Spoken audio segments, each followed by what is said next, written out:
우리 인사하십시다. 하나님은 당신을 사랑하십니다.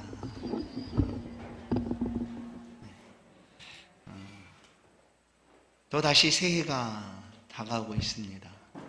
그러니 우리가 다시 한번 인사하겠습니다. 새해 복 많이 받으세요. 불순종과 불신앙이라는 제목으로 오늘 민수기 말씀을 함께 나누겠습니다. 내가 거룩한 것처럼 너희도 거룩하라 하시는 것이 하나님의 말씀이었습니다. 이것은 우리를 향한 하나님의 사랑하심이었습니다. 죄로 인하여 하나님과 함께 할 수 없을 그때에 하나님께서 이 제사를 통하여, 곧 레위기서죠, 레위기서의 제사들을 통하여 하나님과 만나는 방법들을 우리 가운데 가르쳐 주셨습니다. 그렇게 출애굽한 이후 시내산에서 하나님께서 이 레위기 말씀을 백성들에게 주셨습니다. 그곳에서 한 21일 동안 머물면서 하나님과 약속을 하게 되는 것입니다. 나는 너희 하나님이 될 것이다. 그러니 너희는 나의 백성이 될 것이다 하는 하나님과의 약속이 시내산에서 이루어집니다. 거룩한 약속이죠. 그리고 이제 시내산에서 20일 동안 머문 후에 그 이스라엘 백성들은 10하루길 정도 되는 광야를 지나서 가나안 땅 가데스 바네아에 도착하게 되었습니다. 되게 되었습니다. 그런데 이 민수기서를 보면 10하루길 거리를 그들은 40년 동안 방황하다가 들어가게 됩니다. 도대체 무슨 일이 있었는가? 그것을 오늘 성경 민수기는 우리 가운데 잘 보여주고 있습니다. 민수기는 넘버스, 수입니다. 수. 이스라엘 백성들의 수를 계수한 내용이 민수기에 기록되어 있습니다. 민수기 1장은 바로 그 시내산에서 하나님과 언약을 맺을 때에 20세 이상 된 남자의 수를 하나님이 계수케 합니다. 그리고 지파별로 다 계수를 해보니 60만 3,350명이 되었습니다. 여기에는 20세 이하의 수는 제외됐고 또 레위인들, 곧 레위지파 사람들은 모두 다 제외가 된 수였습니다. 출애굽한 이스라엘 백성들의 수는 약 최소 250만 명 정도 됐을 것이다 라고 추측을 하게 됩니다. 최소죠. 그 중에 전쟁에 나갈 만한 사람의 수, 남자로 20세 이상인 수가 60만 3,350명이었습니다. 두 번째 인구를 조사하게 되는 내용이 민수기 26장에 기록이 됩니다.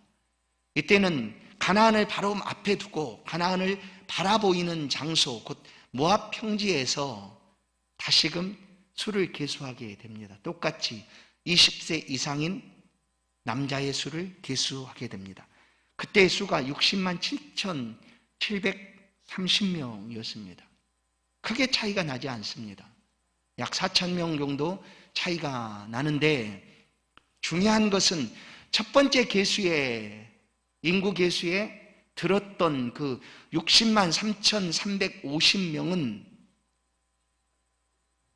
단 한 사람도, 물론 여호수아와 갈렙을 제외한 나머지 모든 사람은 바라보이는 가나안 땅으로 들어가지를 못했다라는 사실입니다.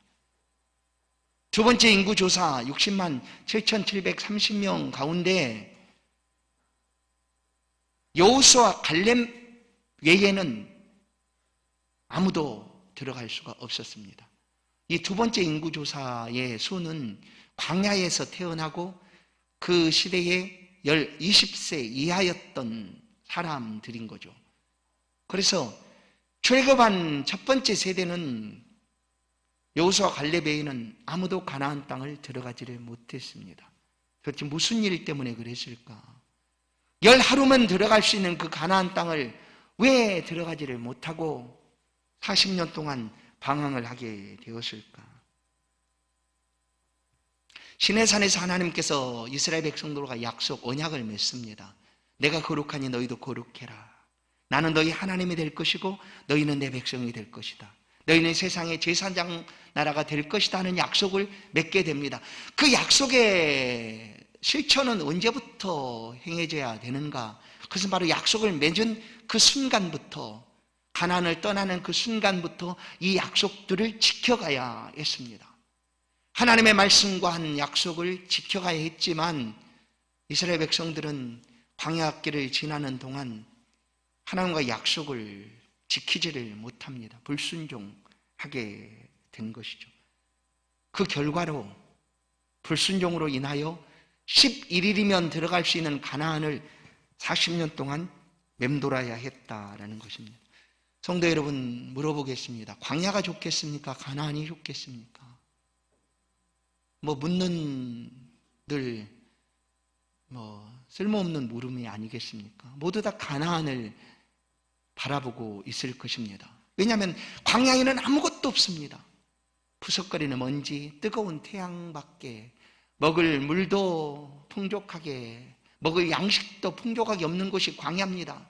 그러나 가나안에는 모든 것이 있습니다.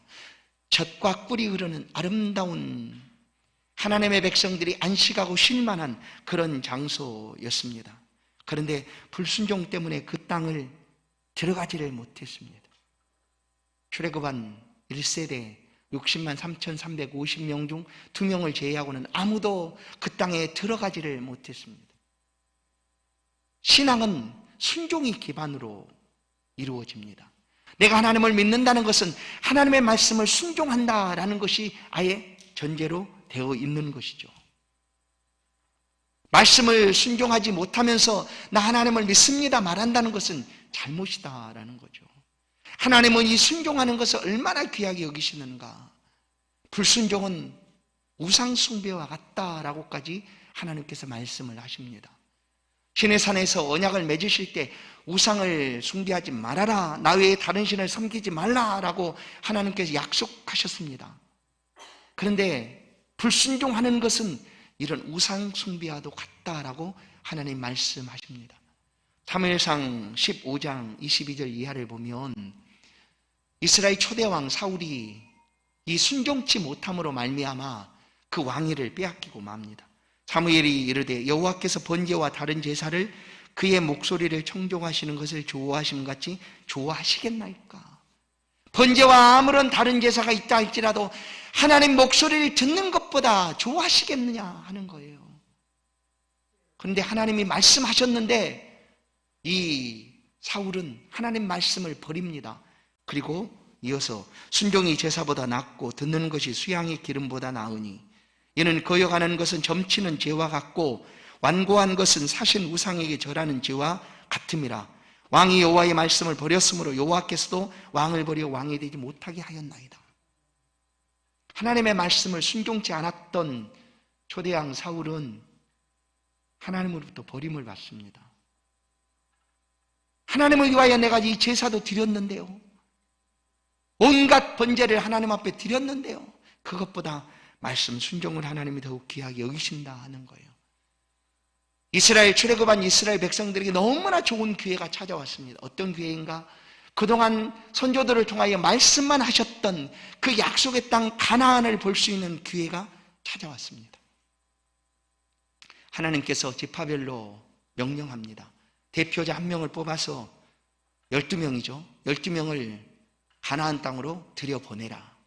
모세에게 하나님 말씀하셔서 그 12명이 40일 동안 가나안 땅을 구석구석 살피고 보고 오라는 것이었죠. 여러분, 가나안을 그동안 소망만 하였던 그 가나안을 들어가게 된 12명이 얼마나 좋았겠습니까? 모두 다 지금 들어가고 싶은데 대표 12명만 들어가게 되는 거죠. 그런데 정말 마음이 기뻐서 어찌할 수 없었던 한 분이 계십니다. 바로 여호와 하나님이셨습니다. 마침내 이스라엘 백성들을 애굽에서 이끌어내시고 약속하신 그 땅으로 들어가게 하셔서 약속한 그 땅을 맛보도록 하는 그 순간 하나님이 얼마나 기뻐하셨을까? 여러분, 그러지 않겠습니까? 우리 자녀들에게 필요한 집을 준비해주고 그동안 월세나 전세로 살던 자녀들이 그 집에 들어가게 된다고 할 때 물론 그분도 너무나 기쁘겠죠, 자녀들도. 그러나 부모의 마음이 얼마나 기쁘겠습니까? 하나님이 그런 마음이셨어요. 애굽에서 종으로 고통받고 어렵게 430년 동안 살던 내 백성, 그 백성들에게 약속을 이미 하셨고 가나안이란 아름다운 땅을 약속하셨는데 그 땅에 아직 들어가고 있지 못한 것이죠. 근데 하나님이 그 땅을 볼 수 있는 기회를 주셨으니 하나님 마음이 얼마나 기뻐하셨겠을까? 얼마나 좋으셨을까? 12명의 정탐꾼이 가나안 땅으로 들어갔습니다. 들어가서 이곳저곳 40일 동안 두루 다녔습니다. 그리고 돌아와서 여러분 얼마나 좋았겠습니까? 들어가지 못한 250만 명이나 되는 이스라엘 백성들 앞에 12명이 보고를 하게 됩니다. 그래 기대하고 있지 않겠어요? 야, 나도 얼른 저곳 들어가고 싶다. 이 광야가 아니고 하나님이 약속하신 그 가나안에 빨리 들어가고 싶다 하는 기대를 가지고 250만 명이 정탐꾼의 보고를 듣고 있습니다. 정탐꾼이 시작을 합니다. 야, 모세에게 이르되 당신이 말한 것처럼 그 땅에 들어갔더니 정말 기가 막혔습니다 하고 그 땅의 과실을 보여줍니다. 민수기 13장 27절 모세에게 말하여 이르되 당신이 우리를 보낸 땅에 간즉 과연 그 땅에 젖과 꿀이 흐르는데 이것은 그 땅의 과일입니다 하고 포도송이 하나를 두 사람이 어깨에 메고 백성들에게 보여줍니다. 여러분 광야에 먹을 것도 없고 과일도 없고 하는 그런 순간에 그 가나안 땅의 포도송이를 본 이스라엘 백성들의 마음이 어떠했을까요? 기쁘지 않았겠습니까? 이야, 정말 좋다. 에스겔 골짜기에서 가져온 그 포도송이 한 송이를 직접 보여줍니다. 실물로. 그러니 보고 있는 이스라엘 백성들이 얼마나 좋았겠습니까? 그런데 보고하던 정탐꾼들이 28절에 우리가 그 땅에서 거인을 보았어요. 거인 족속을 보았어요. 그 거인 족속은 우리보다 훨씬 강해요.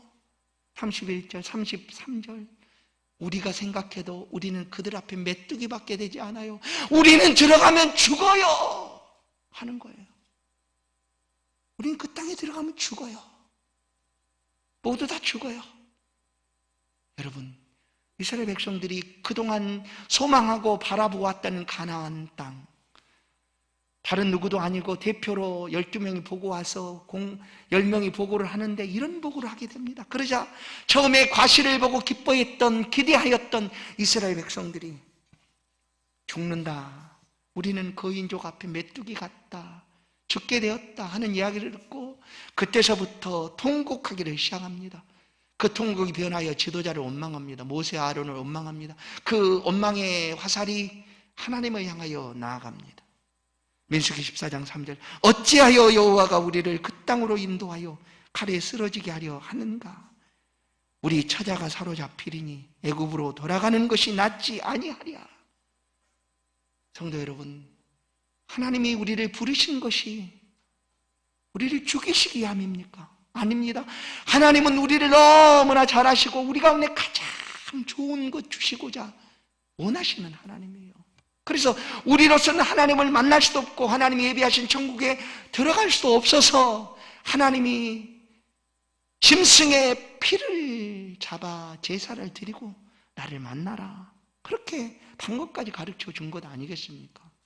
그런 하나님이 예전부터 약속하신 가나안에 들어가서 죽이시겠습니까?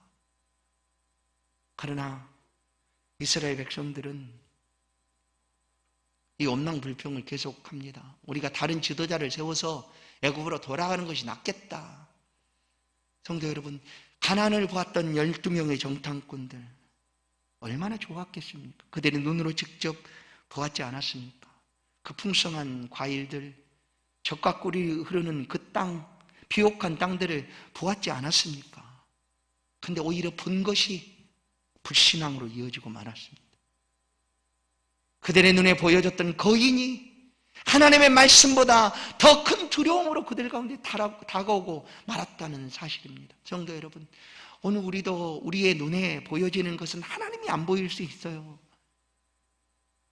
천국을 소망하고 있지만 그 천국이 우리의 삶에 지금 다가오 있지 않기 때문에 보여지지 않을 수 있어요. 우리 눈으로 보이는 것은 매일매일 어려운 소식들, 헤쳐가야 될 환난과 고난들, 끊임없이 반복되는 어려운 상황들, 이것들이 우리 눈앞에 보여지게 될 수 있습니다.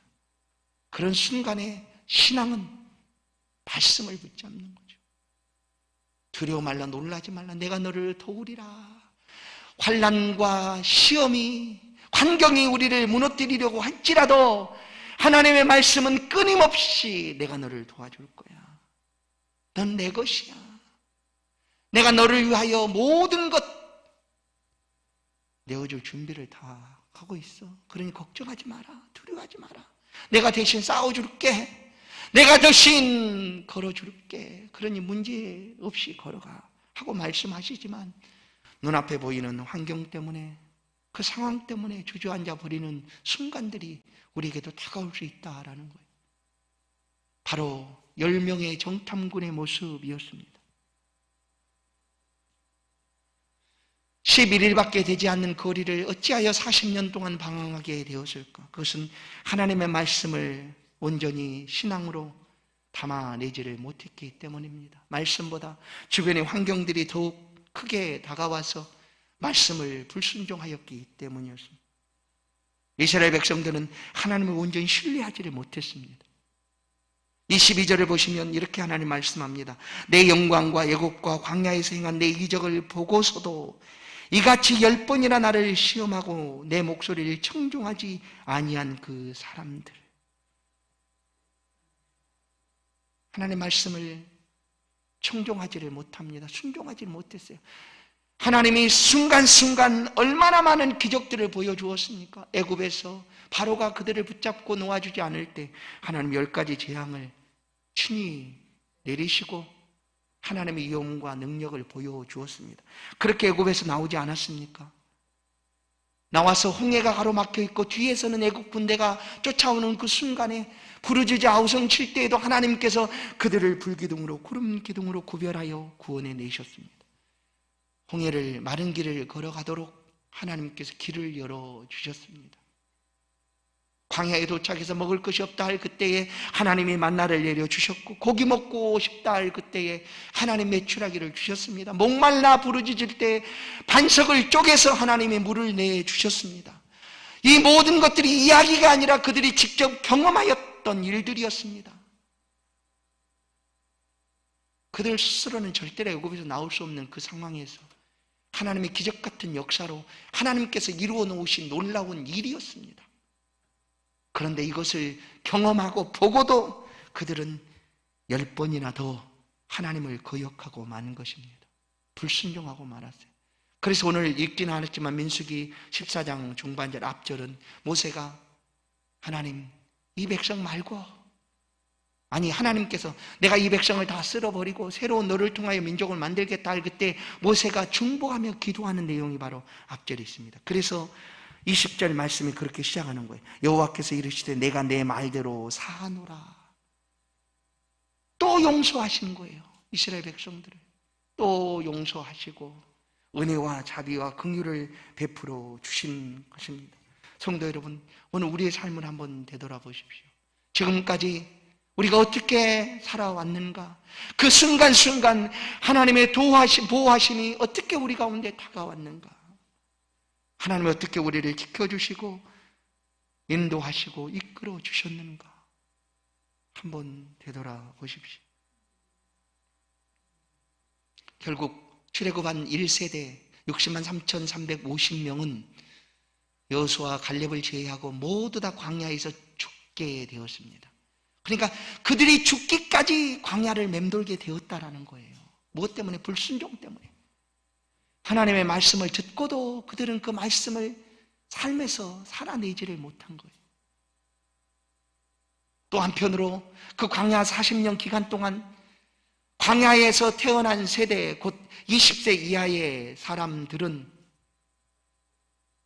이 조상들의, 이 선조들의 이 악한 모습을 보고 똑같이 행하지 아니하고 우리는 하나님의 백성이다, 우리는 하나님의 제사장의 나라다 하는 그런 굳건한 믿음을 가지고 그 광야의 시간을 함께 살아간 거예요.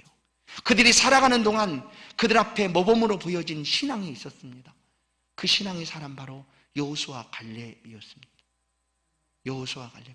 이 민수기는 아까 이스라엘 백성들의 수를 기록한 내용인데 이 광야 40년을 다 기록한 것은 전혀 아닙니다. 사건별로 기록을 해 놓았지만 민수기서 이제는 크게 두 가지로 구별이 됩니다. 순종이냐 불순종이냐 하는 거죠. 불순종한 세대는 그 40년의 삶을 광야에서 죽어가야 했습니다. 그러나 순종한 세대는 광야를 지나 가나안을 정복하는 정복 세대가 되었다라는 것이 바로 민수기서의 내용입니다. 그들이 광야를 지나면서 신앙의 모범으로 본받았던 두 사람 바로 여호수아와 갈렙이었습니다. 이들은 하나님 말씀에 순종하는 사람이었습니다. 그래서 모두 다 죽어가는 그때에 이 두 사람은 가나안 땅에 들어가게 되었습니다. 민수기 14장 8절을 보시면 여호와께서 우리를 기뻐하시면이라고 그들은 고백합니다. 언제입니까? 10명의 정탐꾼이 그 축복의 땅을 보고 와서 정탐복으로 하는 그 순간 우리는 거인 앞에 메뚜기 같고 우리는 다 죽었다는 그때에 이 두 사람은 이렇게 보고를 합니다. 우리는 메뚜기가 아니라 그들은 우리의 먹이라. 그들은 우리의 밥이다. 여호와께서 함께 하시면 그들은 거인이 아니라 우리가 매일 먹는 밥이다 라는 거예요. 여러분, 누군가가 밥을 먹는데 너무 무서워, 두려워 죽겠어, 이거 먹으면 어떻게 되는 거야, 이런 사람이 있습니까? 밥을 보고 벌벌 떠는 사람이 있을까요? 없습니다. 그냥 먹는 거죠. 여호수아 갈렙은 거인 족속을 보았지만 그들은 나의 밥이다. 무엇 때문에? 하나님이 함께 하시니까, 지금도 하나님이 함께 하시니까 하나님이 기뻐하시면 우리는 그 땅에 들어가리라 라고 보고를 하게 된 거예요. 말씀드렸죠. 정탐꾼을 보낼 때 누가 기뻐했을까? 하나님 기뻐하셨어요.